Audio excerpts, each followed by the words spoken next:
Hello मैत्रिणींनो, कशा आहात सगळ्या? मी मेघा तुम्हा सर्वांचे एका नवीन ब्लॉगमध्ये खूप मनापासून स्वागत करते। तर उन्हाळा तर आता जवळजवळ गेलाच आहे आणि पावसाळ्याचं आगमन झालेलं आहे। त्यामुळे झाडं पण बघा किती फ्रेश वाटतात आणि असंच सकाळी उठल्या बाल्कनीत आलं की पहिलं काम असतं या झाडांकडे बघणं। त्या झाडांमध्ये काही खराब पानं आली आहेत का, ही बघा ही स्पायडरची किती सुंदर रोपं आलेली आहेत आणि हे एक रोप ना त्या स्पायडर प्लांटमध्ये जाऊन दुसऱ्या एका कुंडीमध्ये रुजलंय बघा। हे बघा ते ऑटोमॅटिकलीच रुजलंय। मी म्हटलं आता जाऊ दे, नको काढायला, थोडी मुळं डेव्हलप झाली की ती काढून मी दुसऱ्या ह्याच्यात लावीन। आणि अशी ही सगळी जी खराब पानं असतात ना ती मी काढून टाकली। आणि हे बघा सकाळी उठल्या असा सुंदर नजारा मला माझ्या बाल्कनीतनं पाहायला मिळतो। मस्त समोर छान तळं आणि या डोंगर रांगा। उन्हाळ्याचे 2-3 महिने त्रास असतो, थोडं भकास वाटतं, पण बाकीचे सगळे महिने हे अशी हिरवळ माझ्या डोळ्यासमोर नेहमी असते। त्यामुळे उठल्या 10-15 मिनटं तर माझी या बाल्कनीतच रेंगाळतात। आणि तलावाच्या ठिकाणी तर खूपच प्रसन्न वाटतं। असं समोर उठल्या हे छान तळं दिसतं, ह्याच्यामध्ये बदकं फिरत असतात, खूप भारी वाटतं। त्यामुळे सकाळी असा नजारा डोळ्यासमोर येणं म्हणजे आहा, झोपेतनं उठायचं आणि समोर हे असं छान पाहायचं। तर थोडा आजारपणा झाली आणि आता नव्या जोमाने नव्या कामाला सुरुवात केली। तर सगळ्यात पहिलं आपलं घर आनंदी प्रसन्न कसं राहील ह्याकडे आपल्या सगळ्याच गृहिणींचं लक्ष असतं, नाही? तर ह्या व्हिडिओमध्ये हेच छोटे उपाय सांगणार आहे की आपल्या घरातली निगेटिव्हिटी बाहेर कशी घालवता येईल आणि आपलं घर आनंदी कसं ठेवता येईल। तर ही माझी पद्धत आहे, काही जाणकार लोकांनी सांगितलेलं आहे, तेच मी तुमच्याबरोबर शेअर करते। कारण जितकं शिकण्याची वृत्ती आपण ठेवू ना तितकी आपली प्रगती होत जाते।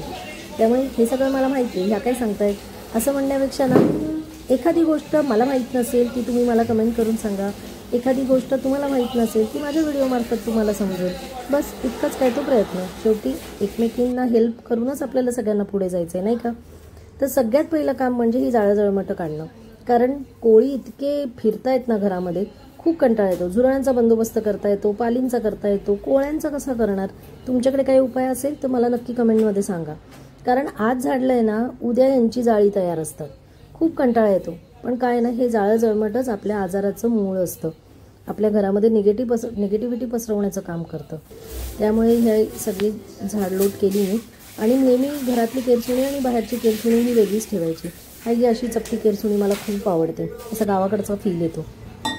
त्यामुळे मी ह्या केरसुणीनेच बाहेरचा परिसर स्वच्छ करते।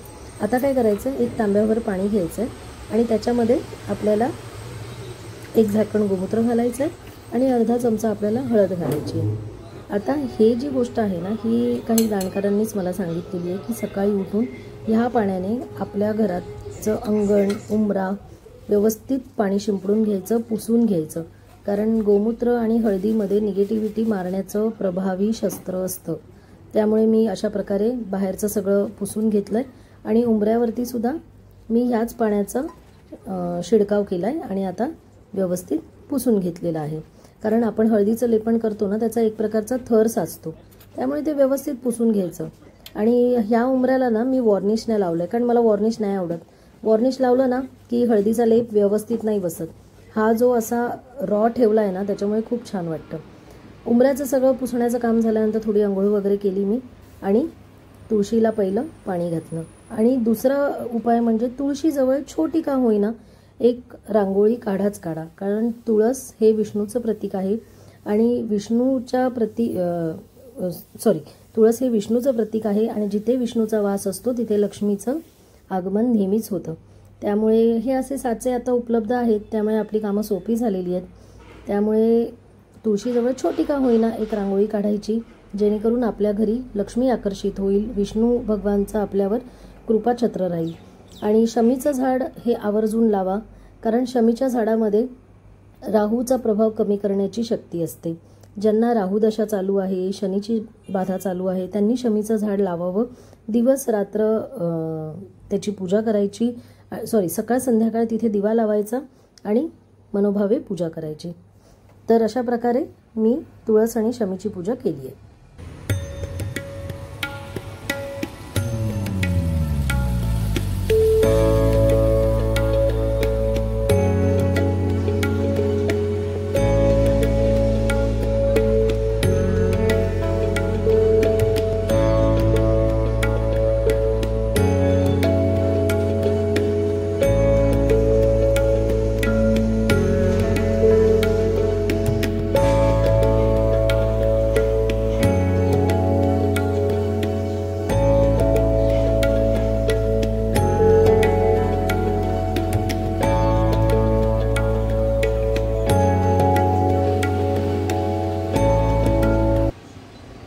देवांची पूजा झाल्यानंतर सगळ्यात महत्त्वाचं काम असतं ते म्हणजे उंबरठा पूजन.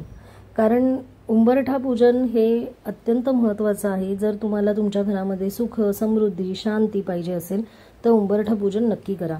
बाहेरची काही बाधा असं वाटत असेल की आपल्या घरावरती आहे किंवा आपल्या मुलाबाळांना आहे, आपल्यावरती आहे, आपली प्रगती थांबलेली आहे, तर उंबरठा पूजनसारखं प्रभावी उपाय नाही. उंबरठा पूजन करताना हळदीमध्ये आपल्याला गोमूत्र, भीमसेनी कापूर, त्यानंतर गुलाबजल हे आपल्याला आणि चंदन पावडर हे आपल्याला घालायचं आहे. त्याची पातळ पेस्ट करायची आणि व्यवस्थित उंबऱ्याला लावून घ्यायचं आहे. तर मी हे उंबऱ्याचं लेपन केल्यानंतर ते सुकण्याची थोडी वाट पाहत होते आणि त्या दरम्यान मी दरवाजावरती असं छान असं हळदीचं स्वस्तिक काढलेलं आहे. स्वस्तिक चिन्ह हे शुभचिन्ह मानलं जातं. ह्याच्यामध्ये स्वस्तिक चिन्हामध्ये लक्ष्मी आकर्षित करण्याची प्रभावी शक्ती असते. आणि दुसरी महत्त्वाची गोष्ट म्हणजे आपल्या घरावरती देवी देवतांचं आशीर्वाद लागतो. त्याचनंतर स्वस्तिक काढून झाल्यानंतर बाहेर मी छोटीशी रांगोळी काढलेली आहे. हे लाकडी साचे मी आणलेले आहेत. एक 4-5 साचे आहेत माझ्याकडे. हे सुद्धा मी तुम्हाला या व्हिडिओच्या शेवटी दाखवणार आहे की माझ्याकडे ही रांगोळीचे कोणते कोणते साचे आहेत. तर असं मी रांगोळी छोटी काढलेली आहे. आणि दुसरं म्हणजे ना, हा व्हिडिओ स्किप न करता पहा. व्हिडिओच्या शेवटी मी काही छोट्या छोट्या अशा तुम्हाला वस्तू दाखवणार आहेत की जे तुम्ही सुद्धा थोडंसं क्रिएटिव्हिटी वापरून तुम्ही सुद्धा अशा छान आपल्या पूजेसाठी वस्तू बनवून घेऊ शकता.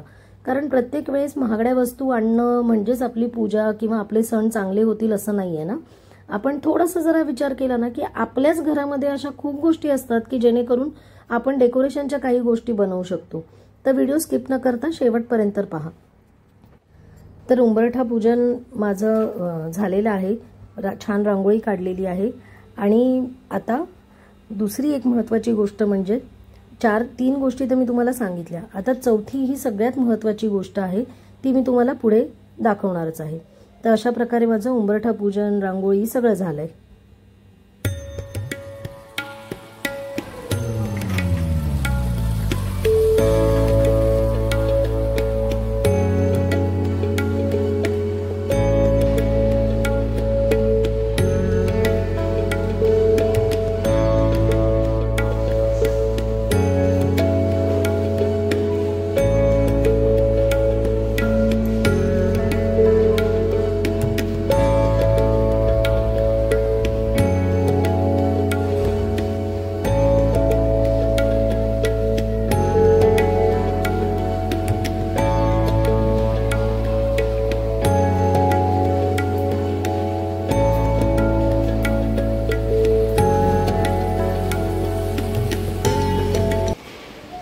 घराचा प्रवेशद्वार जितका आकर्षित तितकं घर खूप प्रसन्न.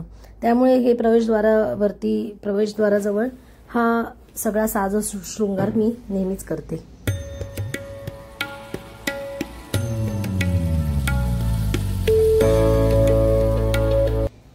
आपल्या घराच्या प्रगतीसाठी, मुलांच्या प्रगतीसाठी आपल्या घरातील सगळ्यात प्रभावी जर कोणती दिशा असेल तर ती ईशान्य.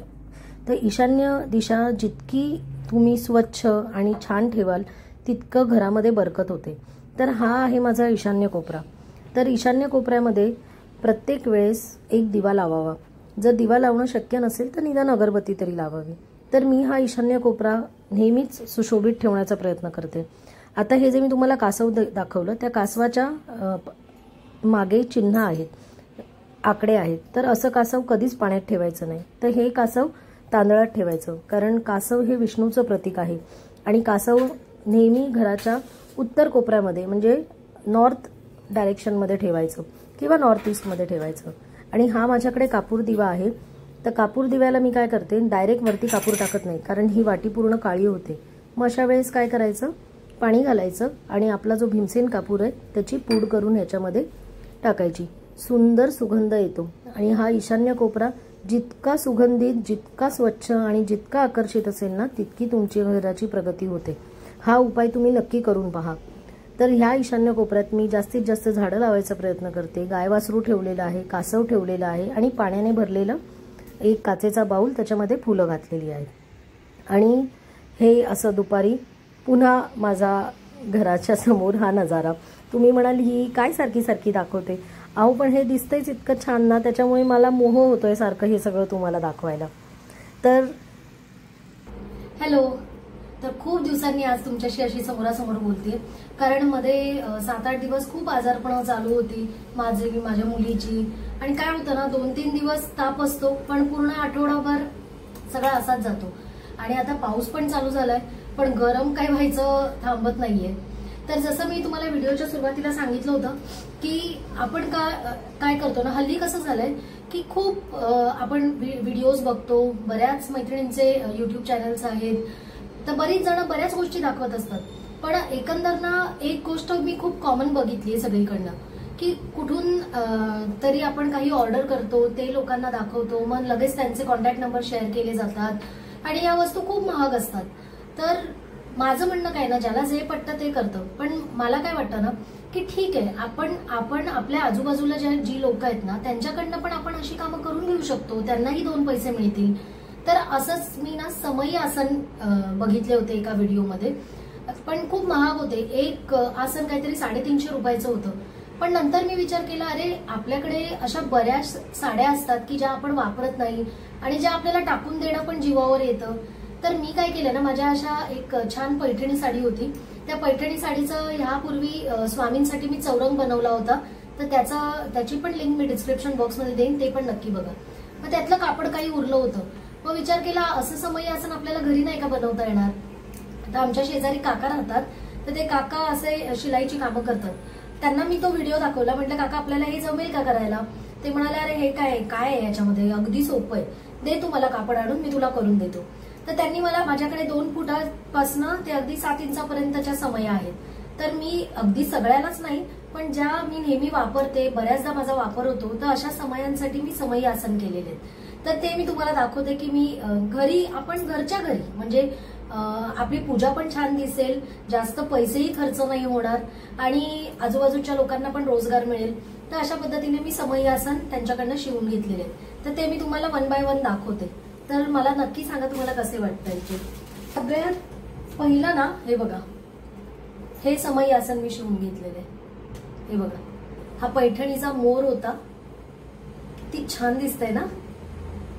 आणि हे पैठणीचाच काठ होता, त्यांनी काही वेगळी लेस नाही लावलेली आहे, त्यांनी त्याच्यातच केलेलं आहे.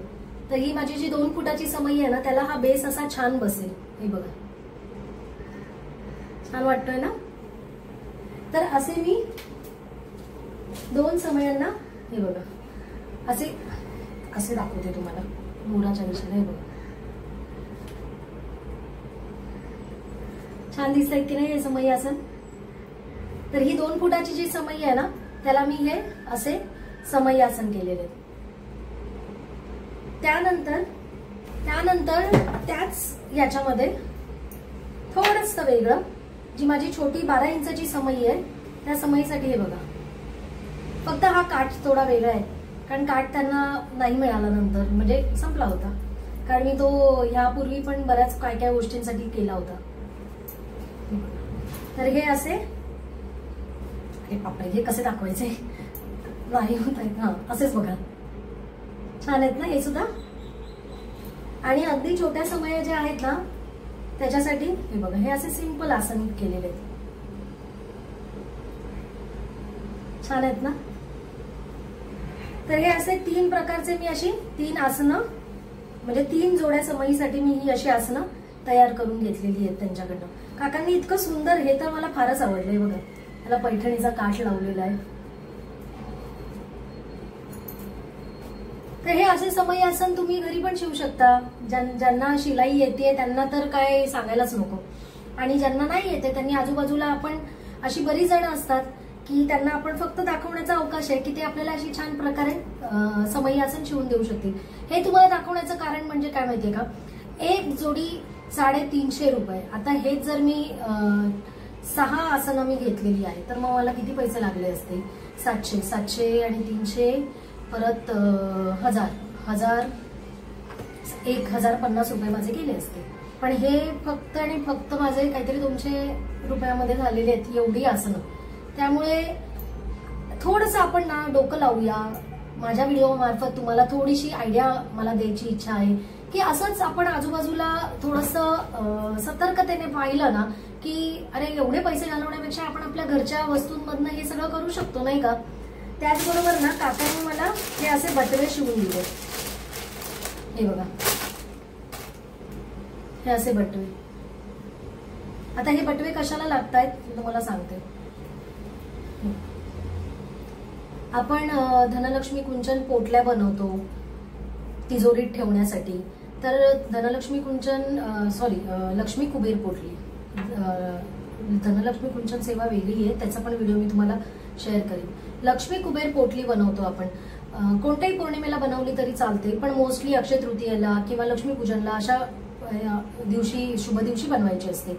तर ते आपण कुठेतरी लाल कपड्यामध्ये पिवळ्या कपड्यामध्ये आपण असं बांधून ठेवणार, त्यापेक्षा आपण हे असे बटवे ह्याच्यामध्ये आपण ठेवू शकतो कारण वस्तू जास्त असतात. तर ती लक्ष्मी कुबेर आहे बघा, असं मी येलो आणि रेड असं मी 2 ह्याच्यामध्ये काकांनी मला शिवून दिलेले आहेत. तर छान दिसतात एकदम. मला खूप आवडली ही पोटली कारण वस्तू जास्त आहेत. हे तुम्ही असं दिसायलाही छान दिसतंय. तुम्ही केव्हाही नंतर परत पूजा करू शकता याची. तर लक्ष्मी कुबेर पोटली कशी बनवायची या व्हिडिओची सुद्धा लिंक मी डिस्क्रिप्शन बॉक्समध्ये देते. तर तो व्हिडिओ तुम्ही नक्की चेक करा. कारण आता येते वटपौर्णिमा, परत येते गुरुपौर्णिमा. तर या 2 मोठ्या पौर्णिमेपैकी तुम्ही कोणत्याही पौर्णिमेला लक्ष्मी कुबेर पोटली बनवू शकता. तर ती कशी बनवायची, त्याची संपूर्ण विधी, कोणते मंत्र म्हणायचे, ते सगळं त्या व्हिडिओमध्ये डिटेल लिहिलेलं आहे. तर मी तुम्हाला त्याची लिंक डिस्क्रिप्शन बॉक्समध्ये देते, ती नक्की नक्की नक्की पहा. आणि आता मी जसं व्हिडिओच्या आधी तुम्हाला सांगितलं होतं की मी रांगोळीचे जे माझ्याकडे चौकोनी साचे आहेत की जी रोज मी दरवाजात रांगोळी काढते, तर ते साचे कोणते ते पण मी तुम्हाला पटापट दाखवते. जास्त व्हिडिओ मोठा नाही करत कारण तुम्ही पण बोर व्हाल पहा मी पण. हे थोडेसे जरा वापरलेले साचे आहेत. हे बघा, हा सगळ्यात पहिला आहे अष्टलक्ष्मी नाही, सहस्त्रदल कमळ म्हणतात याला, सहस्त्रदल कमळ. अरे बापरे, चटका बसला, 1 मिनिट. सहस्त्रदळ कमळ. तर हा एक साचा माझ्याकडे आहे. त्यानंतर एक हा मला खूप आवडला. हे बघा, दिसतंय का तुम्हाला? हा एक साचा आहे माझ्याकडे. त्यानंतर हा लक्ष्मीचा, हा तर अगदी फेमस साचा. खरंच हा इतका सुंदर दिसतो ना, तुम्ही माझ्या व्हिडिओमध्ये बऱ्याच व्हिडिओमध्ये पाहिलं असेल. खूप सुंदर आणि खूप छान फिनिशिंग आहे या साच्यांची. आणि हा अष्टलक्ष्मी रांगोळी आहे ही एक.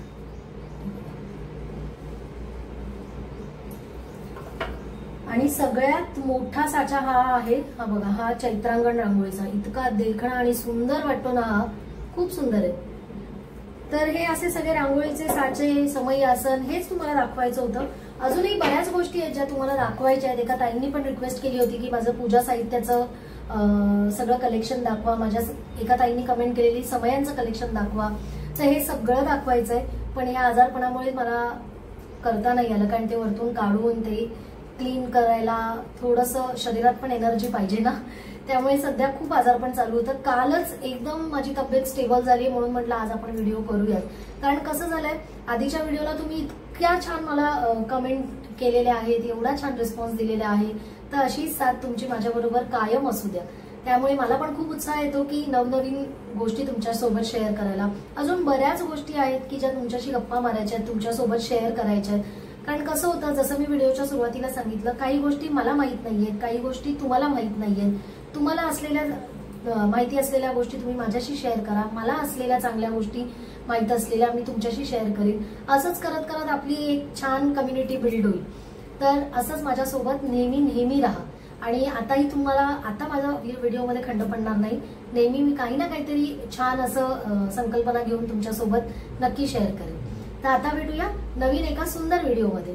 तोपर्यंत आनंदी राहा, उत्साही राहा, निरोगी राहा आणि सगळ्यात महत्त्वाचं म्हणजे खूप खूप खूप खुश राहा. भेटूया नेक्स्ट ब्लॉगमध्ये. तोपर्यंत बाय बाय.